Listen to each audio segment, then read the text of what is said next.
thanks that you made it here to start this day with us on this important topic, not just on any day, but today is both the Safer Internet Day. So we all try to make the internet and AI safe and secure, as well as Emmanuel Macron's big day in Paris, France, because today is the AI Action Summit there as well. And we'd like to use this occasion to discuss this topic with great speakers. But first of all, my name is Patrick Gilroy. I'm the head of AI and education at the TÜV Association. And I think it's really a good moment to take a short pause, a break, and a short moment of reflection and introspection as to where we are at the moment, also geopolitically speaking, in the AI race. To step back one step and look at the bigger picture as to which race are we in? Which race do we want to win? And how can we get a piece of the pie also when it comes to the AI quality race, and not just win any race, the bigger, better, and so on race. And our speakers today are fantastic people to discuss this with. First of all, we have Julien Chiaroni. He is the co-founding CEO of Safen AI, as well as the ex-director of the Grand Défi in France. And you also led the list with over 700 researchers in Paris and Grenoble. And we also have with us today Amin Oueslati. He is an associate AI governance researcher at the Future Society, as well as an expert, especially when it comes to GPAI, so general purpose AI regulation, and also national implementation here in Germany of the EU AI Act. Welcome to you both. And last but not least, we have today, not as initially planned, unfortunately, due to sickness, Franziska Weindauer as the CEO of our TÜV AI Lab, but Christoph Pötsch, he is the head of AI quality and ethics at the TÜV AI Lab. This is the joint venture for R&D when it comes to testing and also certifying, preparing certifications by TÜV of AI systems. So welcome to all of you. And without further ado, as I mentioned, I think it's a good moment today with all of these turbulent headlines streaming down on us to ask ourselves, are we at a crossroads at this moment? On one hand, we have American accelerationism, or actually some kind of destructionism going on over there across the pond. On the other hand, we had the what's called Sputnik moment of AI development, the Chinese catch-up with DeepSeek R1 model. And at the same time, we have European rules with the EU AI Act kicking in, and the question of whether we need a new narrative. Everybody's now talking about how Europe, and especially European startups are voicing this, are at a disadvantage. But we want to find out whether there is also a silver lining in this, whether we can form a new narrative as to what could be our AI advantage. And so let's start with you, Julien. Many thanks for making the time today. I know you're also busy at the AI Action Summit later on today. I mean, you're basically a AI governance and quality assurance veteran, so to speak. And what is your feeling these days? What are the vibes? Is there any European AI advantage? First of all, I would like to thank you for inviting me today. It's very pleasure. Yes, there is a lots of busy day today, tomorrow, and it was also and also yesterday. I believe that what are the feeling actually? There is a positive way, I guess, because we see that there is many activities in France, but not only in Europe on AI. We see that there is investment also, as you may know, there is a lots of investment that has been announced yesterday by the French president. We see that there is many competencies in France, many researchers, and we will increase education on AI also for people. So we see a lots of positive signal, I guess, that can position France and Europe in the race of AI. So, of course, I guess that we suffer a little bit of the lack of funding compared to Europe and Asia and China especially.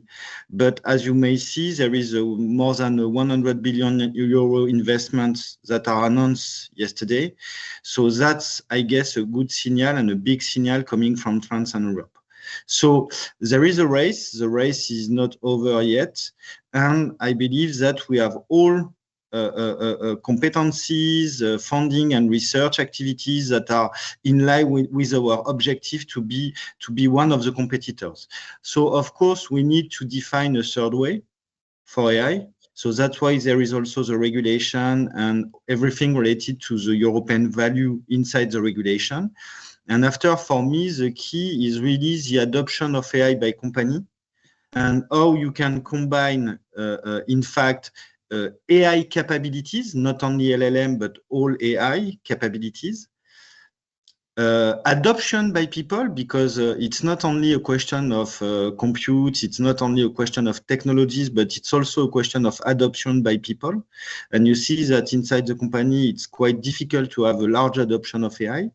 And if there is adoption, we need to have something which is safe, secure, responsible. So that's why it's really important to have an ecosystem of trust in Europe. And it could be a great advantage for Europe, I guess.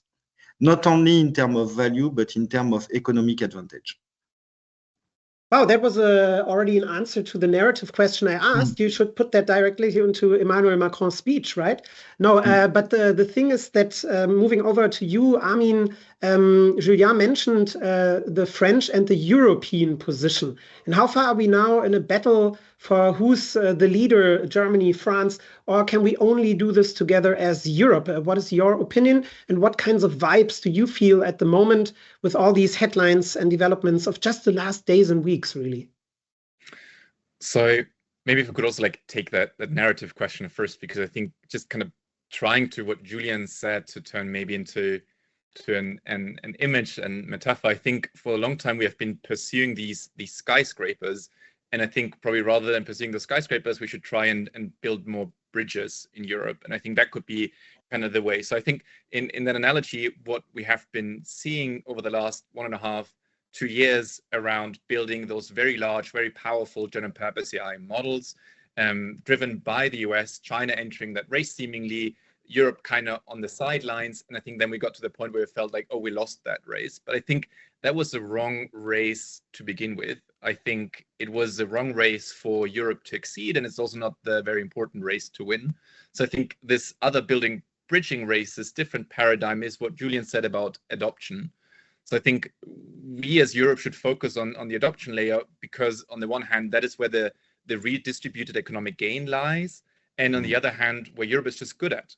So I think when it comes to the value of it all, right, I think the issue is chasing these skyscrapers means you would make a small number of people very well off. You have OpenAI, I think, employs 3,500 people right now.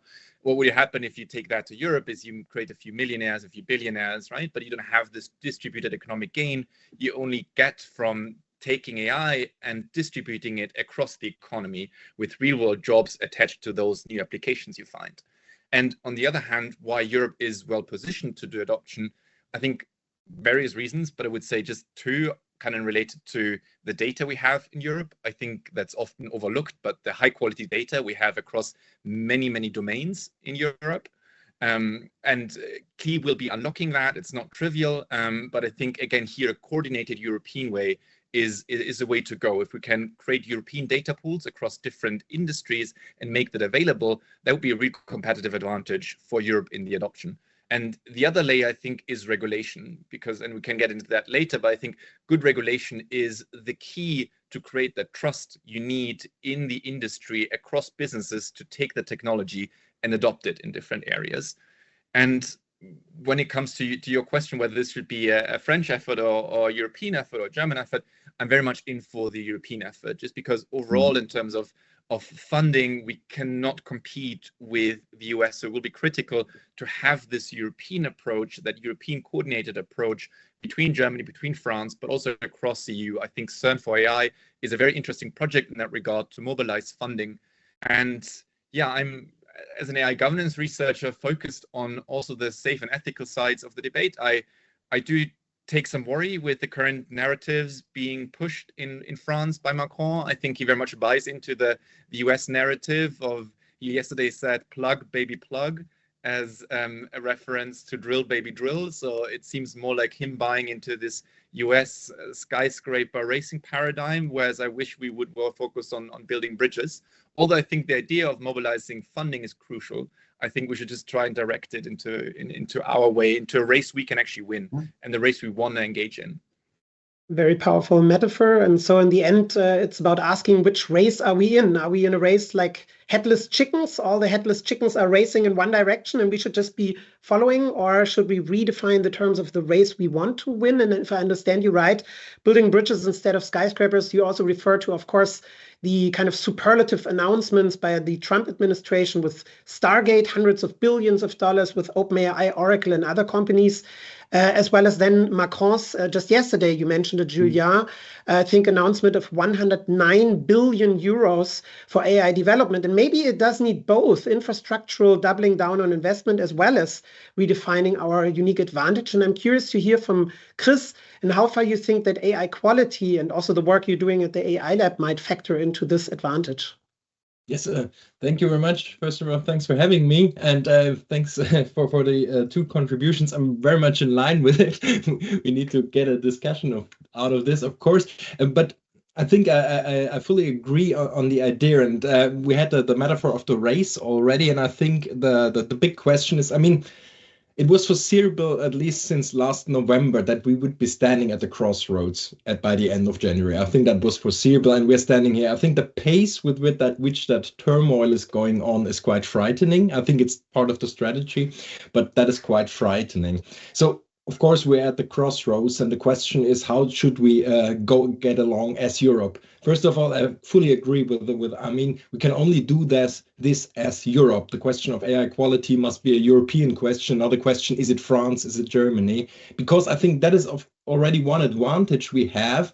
Because right now we have the all restriction of strategy by Trump, but that is basically a strategy on the federal level. On the state level, we still have regulations like in California, in New York, and so on. So that means it's becoming kind of a patchwork, which doesn't make it easier for AI quality and for companies for businesses. And that could be a big advantage, but that means also it must be an advantage that Europe takes as a union. We need a regulation that is implemented in a coherent way throughout the whole union, for instance. So this is, I think, quite an important thing. And if we think of the AI race, I mean, the US and basically also China is more on all restrictions off lane. And the question is now, should we stay on our innovation and safety lane, or should we try to switch to the all restriction off lanes and hurry on that lane? And I think we won't succeed on that all restriction off lane. First of all, because I think the acceptance in Europe, the European citizens won't accept this idea. I think we have a mentality in Europe that is always innovation and safety. We want safe technology. And I think that's pretty much in our DNA. So in a sense, we are doomed to stay on that innovation and safety lane. But I think we have to get better in that lane. And I think we have good chances. That means we had it already, and I think we will dive deeper into that topic. We need to regulate better. That means we need to regulate more efficiently. We need less bureaucracy. We need a level playing field when it comes to the implementation of the AI Act. But I think on the very end, this can be a big advantage for Europe, because we may not forget that AI is also a technology which has huge potentials, but which has disruptive potentials as well with regard to society. And you might win on a short term with this idea of all restrictions off, but on a long term, we cannot actually foresee it completely, how this technology can disrupt societies. And so this might be a short-term win with this all restrictions off. But I think on the middle term and in the long run, I think it's better for Europe to stay calm and to stay on that innovation and safety lane, but to do our homework when it comes to doing regulation better. Thank you, Chris. You guys are really powerful with metaphors. So the lane metaphor, which race you race on which lane, is very powerful. I'd like to take it even one step beyond and ask, on which track are we running the race? Because this is something I really also wanted to find out your perspective about. I mean, we are all about in France, in Germany, to create, and you guys have invested significant chunks of your lifetime into this, an AI innovation ecosystem, right? Conditions where innovation can flourish, of course, within the domains of safety and security.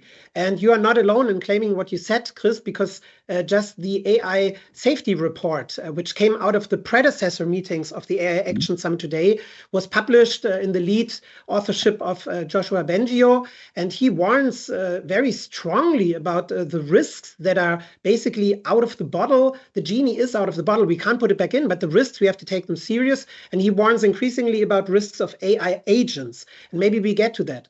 But I was wondering that in the United States, if we watch back to what Trump and Elon Musk also is doing in terms of creative destructionism, probably with the emphasis more on destructionism than creative, whether this could also be an advantage in Europe, that we still have a rule-based system, that we still have political leadership with Macron and others, whoever might be the next German government, that at the end of the day does commit to some kind of basic fundamental rights, safety and health values, essentially. Because isn't it the case that in the United States also, with the scrapping of all federal rules, it's the Wild West, which, as you say, does not necessarily help companies, if you are not Elon Musk's company, Mark Zuckerberg's company, or Google company, to basically win in this race.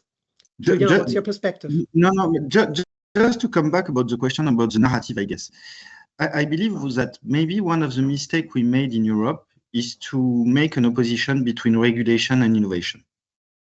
In fact, because you, as you mentioned, when you have regulation, you put some constraints, so you are slow down innovation. But I believe that the good narrative is really the one that regulation can foster innovation, especially in the field of safety and security, or responsible AI, or trust, whatever the word we use. And that's, I guess, one of the mistakes we made. It's a question of narrative. And in fact, all the company need trust, and business need trust, in fact. When you look at, I discuss about the adoption of AI, you have a lot of proof of concept, but not many AI at scale, I mean. And mainly it's due to quality, conformity, responsibility, etc., etc. So you see that if you want to take the value from AI, you need to tackle also this challenge. And in fact, we only address the question of responsible AI and trust through regulation, but we lack funding inside these fields, and we lack the way that we have a narrative in terms of safety, security, trust could be also a way to innovate. And when you look at the US, for example, you make an opposition between Europe and US regarding value and regulation, but there is many startups that are launched on safety topic, cybersecurity topic related to AI, more than in Europe. And in fact, when you look at old report that was made by Eric Schmidt in maybe 2018, safety, security, testing facility was one of the three hot topics. But we don't have the same approach, in fact. We see all together that we need trust, we need responsible AI, etc., but we don't have the same narrative around this question.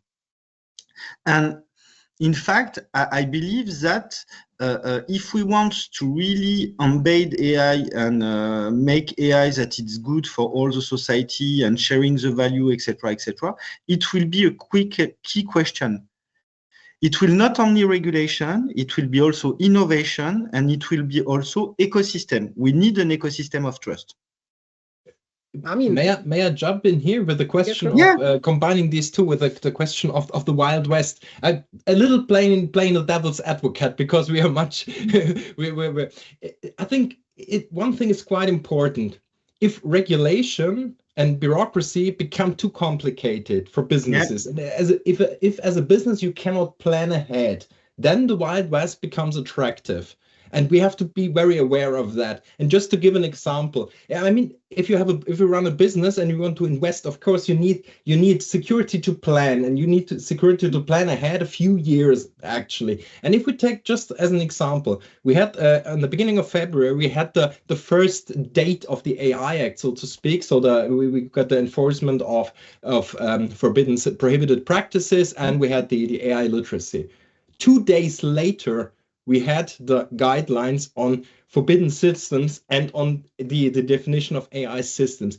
I mean, you need this ahead, because you have to know before, may I do that, may I not do it, because by the beginning of February, I may not know. So this is much insecurity for businesses. And I think this is a perfect example what it means to regulate better. If you say, okay, we want to have this by the beginning of February, then you have to do your homework and publish these guidelines, I don't know, in October the year before or something. So I think this is quite important, and it's a clear example, because if it happens like this, and I think we will come to the standards and all these questions again, then the Wild West actually becomes attractive for businesses. And then if businesses move and jobs get lost, I think this is also the danger. Then there is the problem that the acceptance for society for this regulation and innovation narrative becomes endangered actually. Yeah, but I guess it's also a way that's why we need also to invest in technologies and into evaluation, assessment, etc. Because if you promote some standard, for example, on robustness, and you don't have any capabilities to be compliant to the standard because you don't have any solution for robustness, improvement or assessment, it will be a pity. So that's why we launch in France. We start in 2018.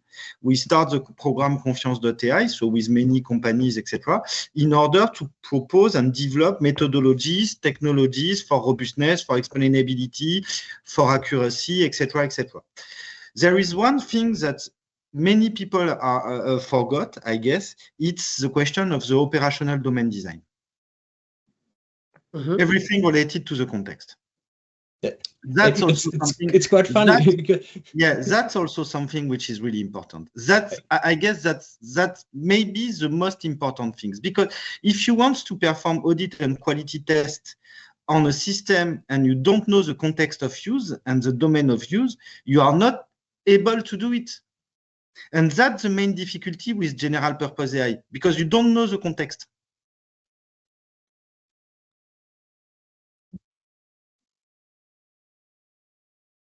It's meant once you go out of your lab, out of your initially foreseen use of context of use, then of course new safety, new security problems might occur.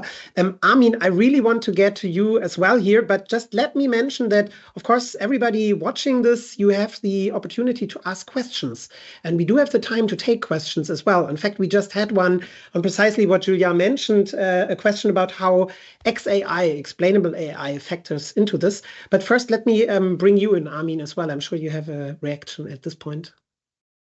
Pick up your original question, right, around what Elon Musk is doing, what can we learn or maybe not learn from like the US approach. I think it's important to remember him coming into Twitter, now X, for instance, and basically applying creative destruction, just firing a whole lot of people, just meant that basically Twitter was down, many services were not working, there are still many parts of Twitter which are quite dysfunctional. And I think this should not be kind of our guiding principle to think this is how we want to develop AI in Europe, right? Because I think if you think about kind of high-risk use cases of AI, which relate to many of the most valuable applications, then we want to have that level of certainty and assurance that things are working the way they are intended, right? So we cannot allow ourselves, like, I don't want to downplay the importance of X and Twitter, but no one is dying if like Twitter service is down for like 3 days, or like, you know, your ads are not displayed properly. But if you have like a self-driving car and you have kind of no rules, and it's like everything is just kind of self-organized and just market driven, I would be hesitant if I was a car manufacturer. I want to buy software to make my car self-driving. I want to have that assurance that I know that that software solution was tested, it's robust, it's performing the way it's supposed to perform. I probably don't have the competence to do that assessment myself. Otherwise, I could develop the solution myself. And regulation creates that common understanding for us to have that assurance, which is necessary to engage in that kind of industry adoption I mentioned earlier. And I think there we have regulation on the one hand, right? But a lot is about the process afterwards when we operationalize regulation.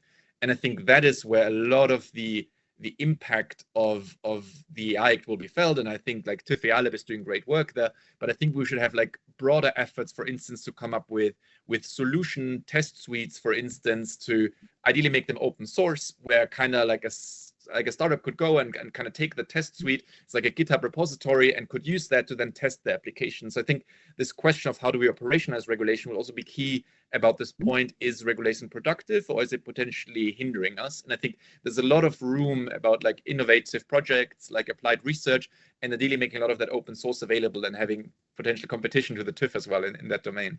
Yeah, but at this point, I really wanted to take serious what Chris said, that we need to have a more devil's advocate role here as well, because the danger is that we are all sold on the promise of trustworthy AI and of not bedeviling regulation per se, but of kind of seeing the need for trust, as Julien also mentioned initially, for AI adoption and market penetration. I think this is more or less a consensus here.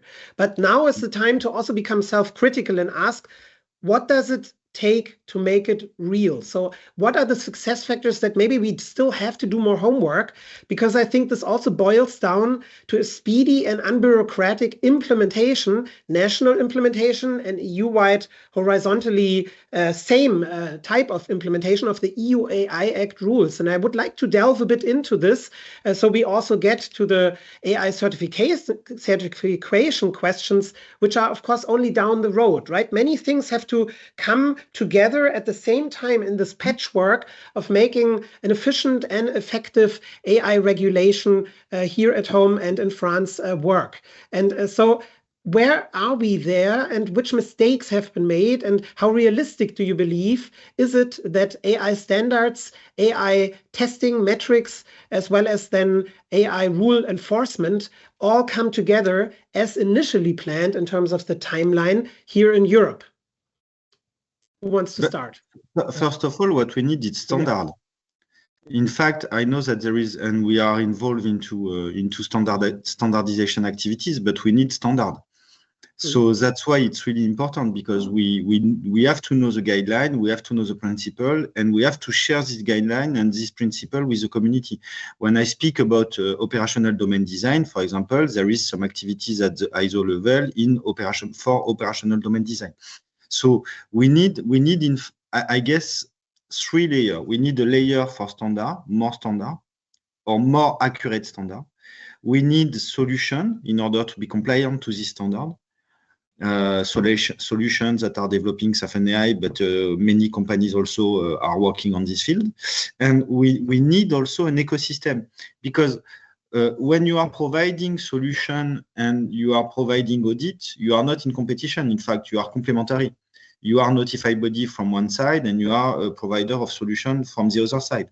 So we need to build up an ecosystem of trust. And I guess that what we miss and what we need now is really what you say, Patrick. It's really to put everyone together. So we have standardization activities, we have tech activities, we have audit activities, and we try now to put everything together in order to demonstrate that it's possible to operate all this information, all this specification, and all this requirement. May I jump in? Yeah. First of all, to explain why I said before, it's funny, it's a bit difficult online. It's not when you're chatting eye to eye, because I completely agree with the point that you said with the operational design domain. I mean, we are in the TÜV AI Lab, we are working on, of course, on an AI assessment framework, and the operational design domain came up. It's one of the most important topics that we have to get very clear and very precise. That's very important. But to get also to your question, Patrick, I think yes, we need clear and concrete standards, as Julian just said. I think we need to have them concretely, and we need to. I think right now we need to be aware how challenging this is. Why is it challenging? Because we have a horizontal regulation across all domains and across all AI technologies. But when it comes to efficient testing, you need to have these standards down to the concrete AI technology and down to the domain-specific thing. I mean, to be robust means something different for an image recognition system that is supposed to detect lung cancer, or an AI system that is supposed to operate an uncaged robot in a factory. That's quite two different systems. They both need to be robust, but we need to boil down what it means for all of them to be robust. That is quite important, to have an efficient implementation of certification, but also for companies to know what they have to go after. What are the standards that they have to align to? And I think when it comes to this, it's quite important that we think of scaling effects and synergies. I mean, last year with the TÜV Association, the AICon and the AI Forum, we announced the AI assessment matrix as a system to think of these synergies. And I think it's quite important that we think of these ideas of synergies of testing procedures, but also when it comes to standards, because otherwise we will have a big problem when it comes to the implementation, and our timeline is very, very tight. I mean, it's August 22nd, 2026 and August 27, but this is quite close when it comes to these difficult topics. But Christoph, I would focus briefly. Can I bring in Armin? If I would focus on the policy side, or like the political side of that debate, I think we often have that issue that we get out with a regulation like the AI Act, and then we enter this like valley of silence, where we kind of have that new regulation, and then for like a long time and the political sphere is not very good at kind of communicating or supporting the implementation of the regulation, right? I think there's a lot of room in the AI Act to have delegated acts on specific parts of the AI Act, basically expressing and specifying the interpretation of certain parts. For instance, one part is a fine-tuning. I know that's something a lot of industry actors are very much like looking out for, are very concerned about. For instance, this idea, when do I become a general purpose AI model provider because I take an existing model, I fine-tune it for my use case. And there's a lot of concern, and right now in the EU we see a lot of pushback, basically because many small players, very unlikely will be general purpose AI model providers, are concerned that exactly that will happen. So I think this notion that there should be just more courage now at the delegated act level, and just kind of more forward-looking approach by the AI office, by the Commission, to expressly clarify an understanding around some of these regulation, I think that will be a very important layer. And I think the second one is then at the national level, I would wish for more of an understanding that the Market Surveillance Authority is on the one hand doing stringent surveillance, but then it's also like somehow a service provider. I know that's much more common, for instance, in the UK, like the Financial Conduct Authority in the UK, they have a dedicated unit in the agency just doing like advisory, just like kind of talking to companies, to startups, helping them understand and navigate the regulation. And I think we are kind of like just saying, oh, we're just Market Surveillance Authority, we're not responsible for that. And I think this notion of creating certainty in the industry by just taking and making clearer statements and stances on certain issues, like coming out with a whitelisting, for instance, of like which applications are actually non-high risk, I think that would be very productive. But that requires this change of mindset. So on the one hand, changing the mindset at the AI office, being more proactive and using delegated acts more, and at the National Market Surveillance Authority level, just understanding the role also to more provide services and explaining the relation better to the industry and the economy. I don't want to, but I guess that I totally agree with you, I mean, but I guess that the initial mistake was not to invest into this field. In fact, you want to promote responsible AI, trustworthy AI in Europe, so you push forward regulation. And after you are deciding how we can, you are questioning about how we can operate it. But in fact, I guess that for me, we have to do both. We have to push forward innovation at the beginning in the same time of the starting work of regulation. And so now we see a little shift or something that are a little delay, that are one of the problem actually. I think that the main issue was the lack of investment into this field in order to support the AI Act strategy. Of course, the European Union is not standing still in terms of parallel innovation measures that are at least announced, maybe not yet implemented. But just to pick out one example, the second Ursula von der Leyen Commission, within its last week published competitiveness compass, has included this big idea of a European CERN for AI. Anyone care to comment on that? Is this part of the solution? Armin, maybe?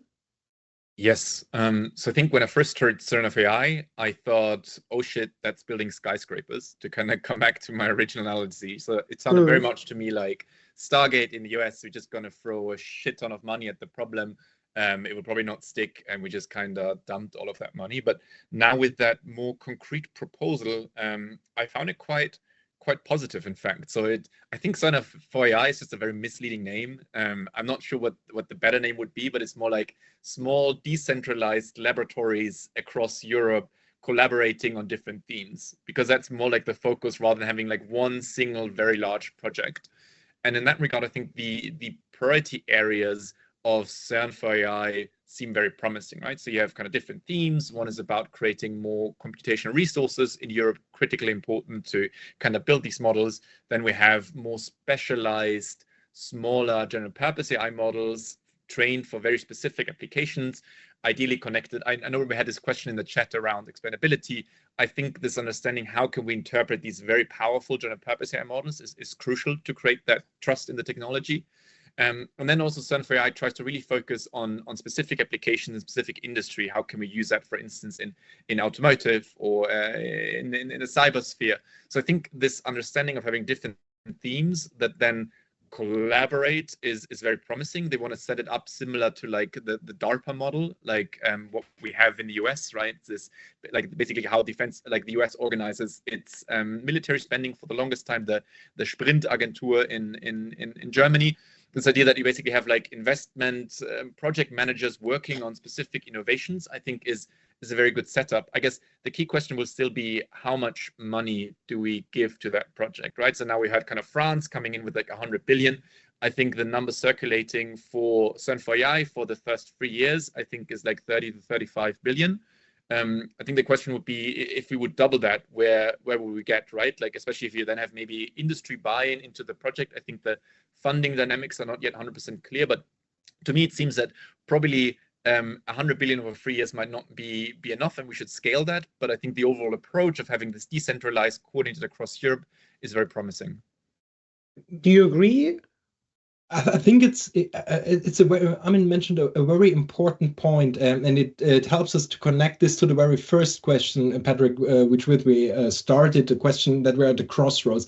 I think one very important point is the question of model size and model efficiency right now. I remember 3 weeks ago, it seems to be like, I don't know, half a year ago, we were at the AI, as TÜV, we were at the AI house in Davos, and many discussions were circling around this question of AI efficiency. DeepSeek wasn't out in the public that time. Aleph Alpha proposed the idea of transformer-free models, which was quite interesting, which went in the same directions of model efficiency. So the big question is, I think, and Amit was talking about that actually, that we have to think whether it's only the bigger the better, the larger, who has the highest skyscraper, to stay in that metaphor. But the question of more this domain specific models, smaller models, and I think this is, again, we were thinking about advantages of Europe. This is something that Europe might be quite good at. I mean, we have in Germany, you have this term of the hidden champions, small companies, 100, 200 people in there somewhere sitting up, but who are actually world-leading experts in their very domain-specific field. And I think this is a part where Europe can actually thrive. And together with what Armin said of fostering these innovations, fostering innovations in these very domain-specific parts, it's not actually a bridge; it's all a smaller but very good houses, to stay in the metaphor. But I think that is quite an important thing, and it actually links our two main questions we were discussing right now so far. And from the big skyscraper CERN idea within Europe back to France and to you, Julia, could you help us understand better what is kind of the AI adoption rate of companies in France? Do you think there is already widespread AI first mindset, or is there still quite some barriers, which of course we struggle with in Germany's economy, especially in the current economic slum situation as well? How is it in France? Or maybe everything changes today because of the AI Action Summit. Everybody's on AI action now. No, I discuss with many companies in many domains. And to be honest, the adoption of AI is really small, actually.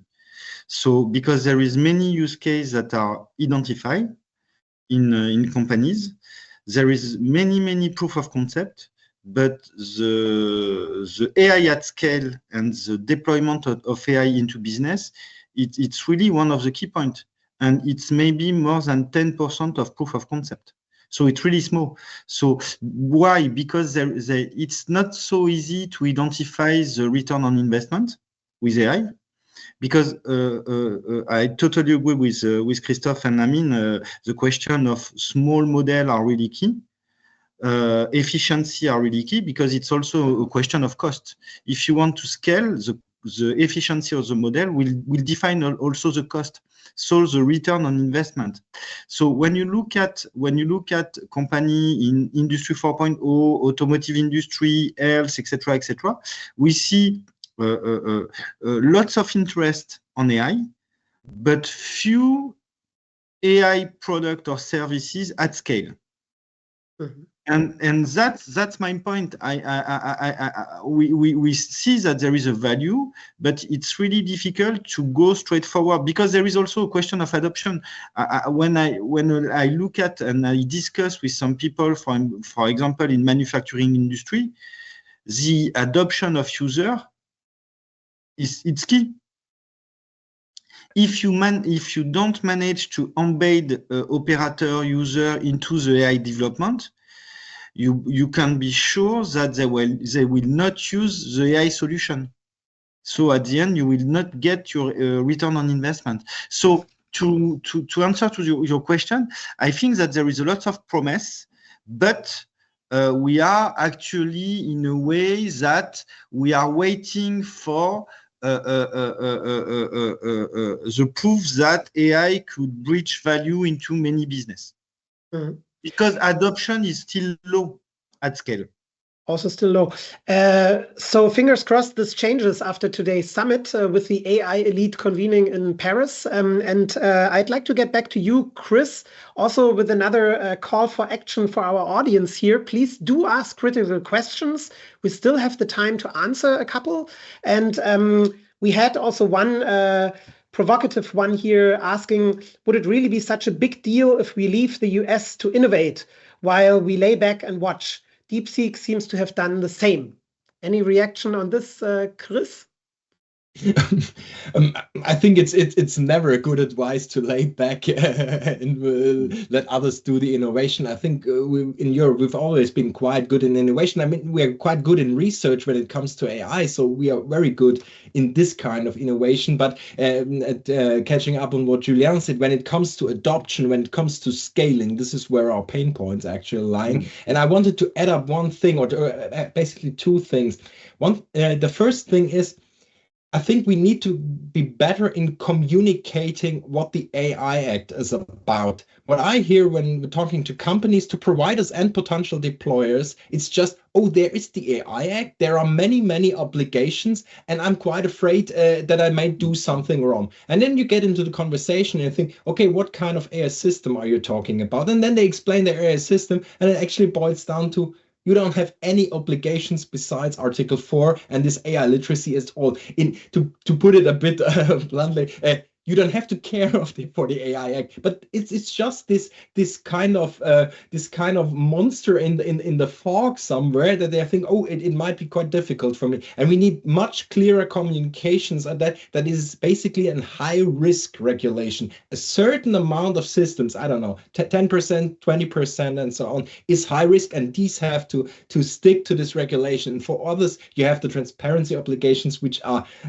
actually you can have count it with 5 fingers. It's not that big an issue. And all other systems, basically, it boils down, simplified a little, it boils down to Article 4 and get your stuff AI, improve the AI literacy of your stuff, which is actually a good thing to implement and to scale AI in your company. So I think that's quite important. I mean, that's why we launched the AI Risk Navigator, and we have many people get back to us and they say, okay, thank you. This boils down this 144-page law to some multiple choice questions, and you can just click it through and you have a first impression. Okay, I'm not a deployer of a high risk system. It's quite easy. I don't have many obligations. And I think this is one thing that obstructs scaling. And the other thing is, when it comes to the question of high risk systems, then you have a lot of obligations. But I think you can argue that it's quite good if you have an AI system in, I don't know,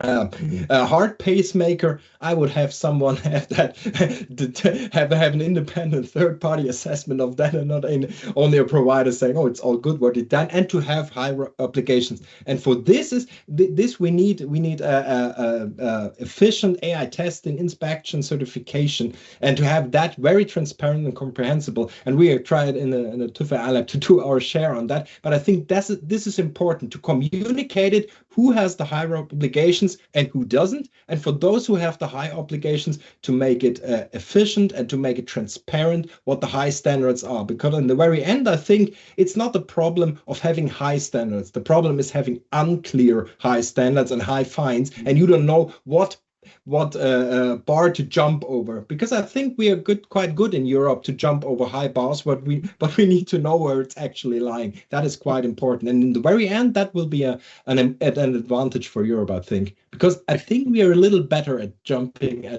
over higher bars than others, perhaps. And also this AI Act Risk Navigator that you and your team developed, Chris, is also available in English, no? So shout out to folks here that you can check it out. And it actually has received lots of praise for clarifying the self-assessment when it comes to the likely requirements resulting from the AI Act. But it doesn't surprise me that you are in favor of certification, Chris, and we will get back to you and Julia as well. But I'd like to hear from Armin at this point. We agree that it could be a comparative advantage to have European, truly trusted, trustworthy AI. But in how far can it also be a competitive advantage to certify stuff, and to certify stuff by independent third parties, so like TÜV or others? And I think this would be really interesting. Like, what is the return on certification? Because if we are honest, and if you're a startup founder or even just an SME, which form the backbone of at least the German economy, also many in France, it is at the first sight a cost factor, right? You have another budget post. You have to, before you penetrate the market, before you bring your stuff onto the market, you have to go there. You have to undergo this external peer review. You have to get things tested. That comes a little bit with the feeling of, oh my God, that could be bureaucratic. It could slow things down. It could be another pause button. Is this the case, or is that relatively negligible in terms of the investment for what you might gain from it in terms of the trust that Julien also initially emphasized so much, Armin?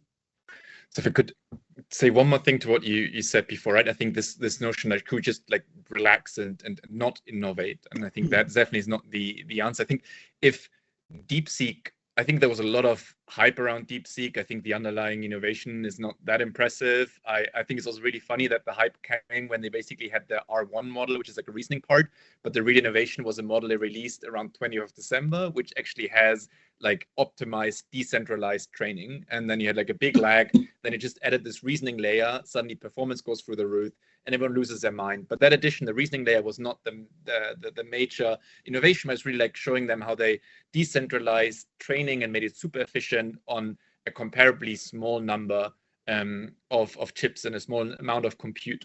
But I think what it kind of shows is DeepSeek is attached to this hedge fund. It's like a quantitative trading hedge fund. They have a lot of like small decentralized compute resources, and DeepSeek basically came in and say, with what we have available, how can we, based on that, build a powerful model? And then they came up with all these like efficiency techniques, and that's like great engineering. And I think we should not, and I think what that kind of says for Europe is if we start with an idea of what we want to achieve, given like our resources and where our skills are, what I think that tailors and sharpens the innovation you're looking for, right? I think efficiency is one. I really think mechanistic interpretability and trying to like lift the hood of these very powerful models could be like a true edge in Europe, because it would still help to improve the performance if you better understand why your model is behaving in a certain way. If we go into the world of agent, that becomes increasingly important, that we have that control function and that understanding what the agent will be do when it's given a certain task. I think targeted innovation starting from an idea of what we want to achieve and what are constraints, I think that's the way forward. I think that's what DeepSeek showed the world.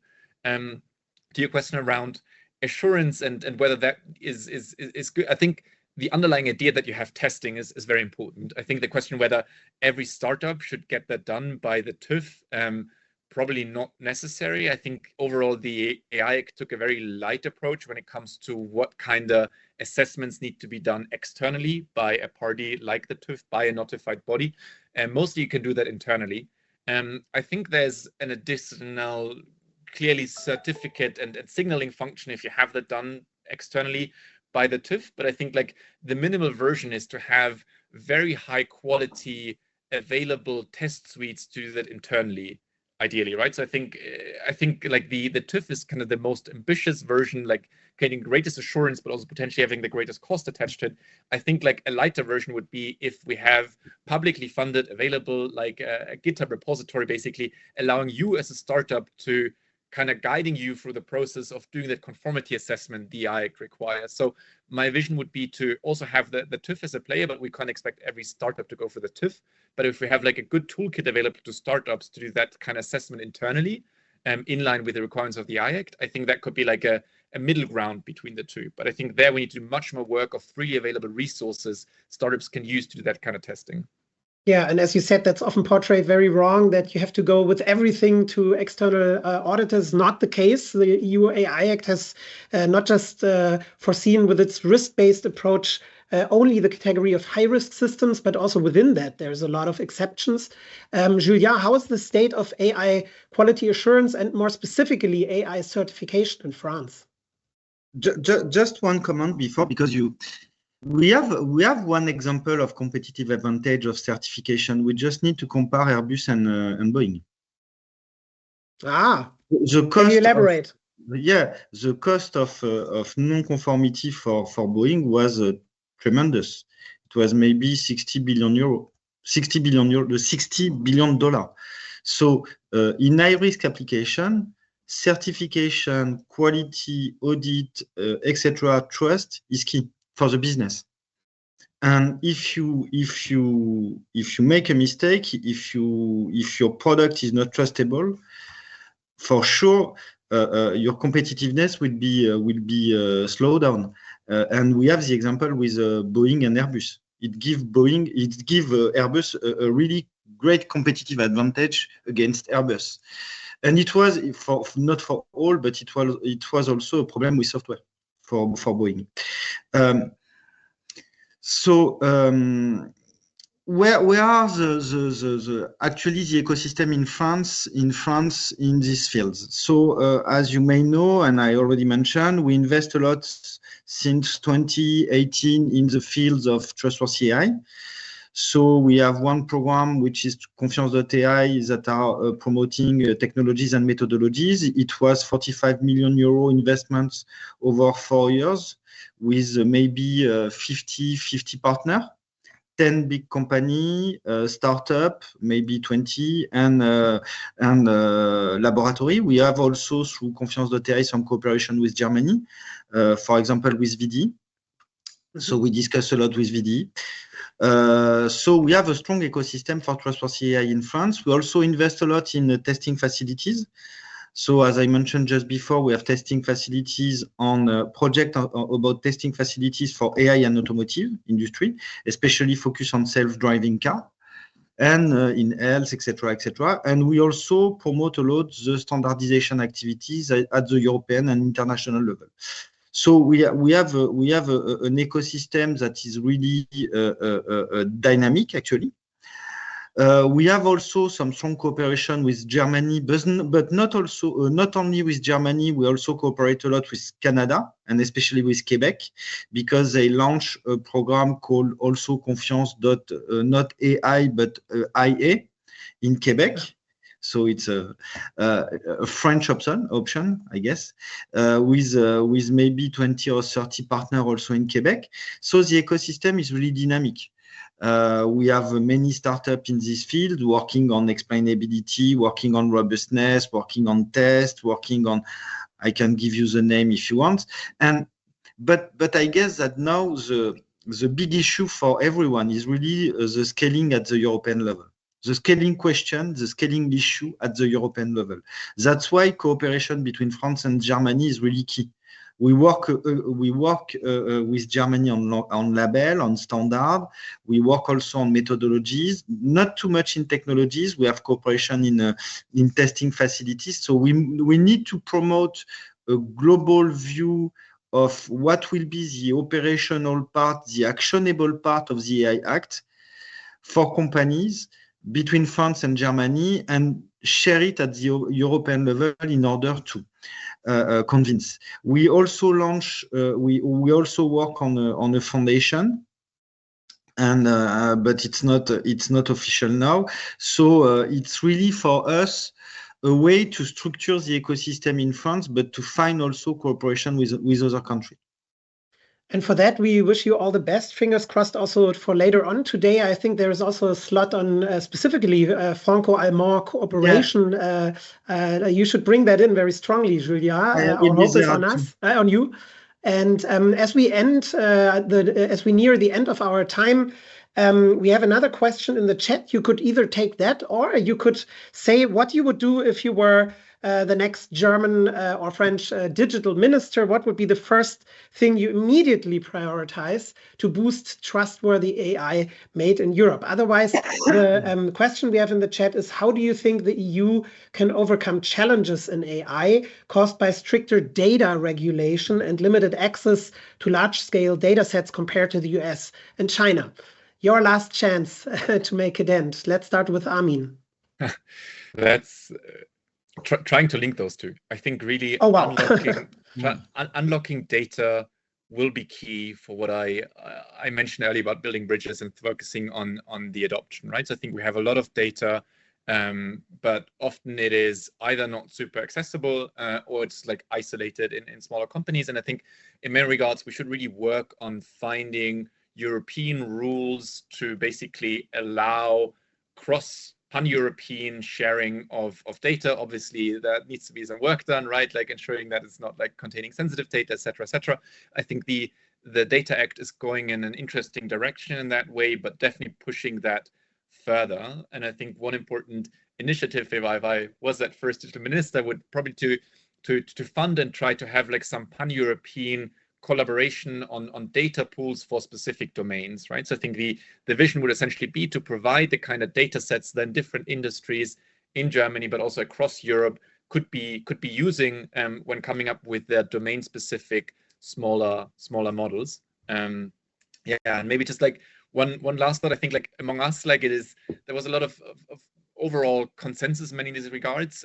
I was personally very concerned over the last couple of days to see how often regulation and innovation and investment were just contrasted, right? I think I was at various panels with a lot of like VC people or funding people, general catalysts saying we need investment in Europe, but we can't have regulation, right? And then like just bashing regulation. I think it's very, very harmful to like engage in these narratives rather than just kind of accepting that probably making AI safe is in the DNA of Europe, and then using it as an advantage rather than just like fighting against it. Because what we feel right now, a lot at the European level, working on the code of practice, for instance, for general purpose AI models, a lot of industry stakeholders are just like against it because no, too much regulation, not good. So I think there's some like dichotomy being created, which is more counterproductive than productive. And I think we should work against that and just understand that those two concepts are like reinforcing rather than contrary. Chris.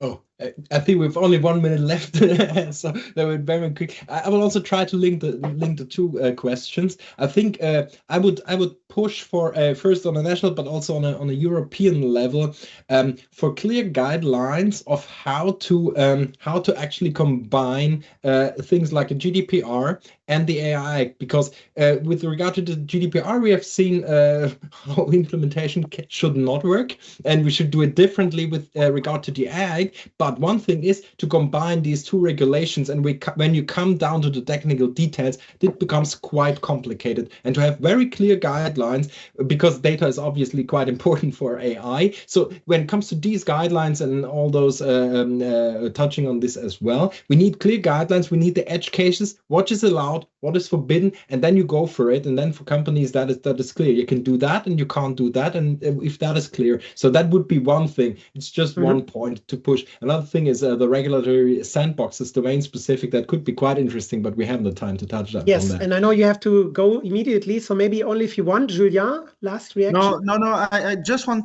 we have to take more risk, in fact, in terms of funding. I think that the main difference between US and Europe is the capability to take risk in terms of funding, especially VC. So if we want to be in the competition, we need to take some risk. And I guess that, for example, EIC will play a role for that at the European level. Perfect. Because and with that, we need that equivalent of DARPA. Okay. I mean, that was a good closing round. Thank you, everybody, for your time online, as well as to, of course, our great speakers today, Julien Schiaroni, Armin Ueslati, and Christoph Pötsch. I think it's become clear that Julien argued we should not shy away from a race. We need risk openness, all the while realizing, as everybody here more or less agreed, that safety can help unlock trust. It's about building bridges and not just burning down skyscrapers, and about staying in our lane, staying calm with a type of stoic optimism that doubling down on the European AI advantage is still our best shot. Trustworthy AI made in Europe. And with that, I leave you all to have a good day. Many thanks. Many thanks. Thank you. Bye-bye. Thank you. Ciao, ciao.